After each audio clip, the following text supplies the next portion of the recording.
कहूं, अंतिम बना लो अगर तो नाम जपना। बोले बोल दो, कुछ भी नाम बोल दो, कुछ भी बता दो।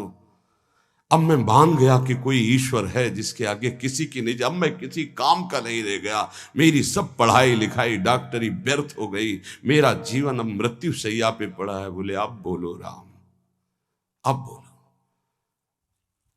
हमें लगता है उन डॉक्टर के ऊपर बहुत कृपा पहले से ही हो गई थी, तो ये परिस्थिति आई और अंतिम बन गया।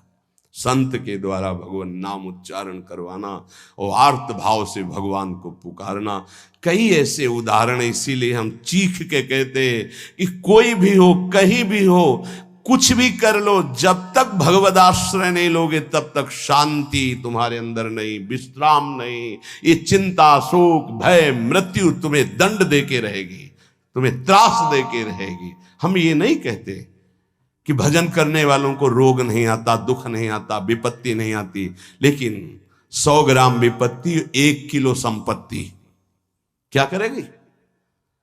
100 ग्राम विपत्ति का दुख हो, 1 किलो संपत्ति का सुख क्या करेगा? कौन सी आनंद संपत्ति?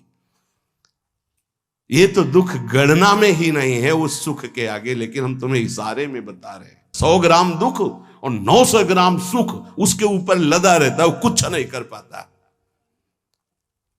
भगवद आश्रित के हृदय को तुम नहीं जान पाओगे। तुम भी भगवद आश्रित हो जाओ।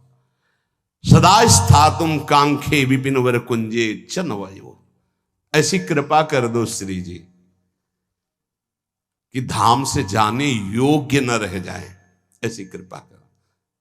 बड़ी कृपा होती है। जैसे कोई जंगली जानवर होता है ना, और उसको काबू में जब किया जाता है तो गांव में एक लंगड़ डाला जाता है। अब वो उतने ही कदम चल पाएगा जितने में उसको चारा मिले, बस। ऐसे ही श्री जी जब कृपा करती है तो किसी असाध्य रोग का लंगड़ डाल देती है। बस जियो चुपचाप, कैसे? राधा राधा राधा, और आ जाओ हमारे पास। ये बड़ा सौभाग्य होता है, बड़ा सौभाग्य। अभी नौजवान एक परसों के आए थे, यहां कैंसर था। कह मैंने आपको गुरु मान लिया, अब राधा राधा राधा, अब एक श्वास भी नहीं राधा नाम से अलग जाएगी, बस मुझे कोई आशीर्वाद नहीं, बना रहे, बस राधा राधा छूटे। कितनी कृपा हो गई। कोई अपने जीवन की जब निराशा की स्थिति को देखता है तब आशा उसकी बनती भगवत प्राप्ति की। अब तो गया भाई, अब तो राधा राधा। हम तो कहते प्रणाम है भगवान की इस विधान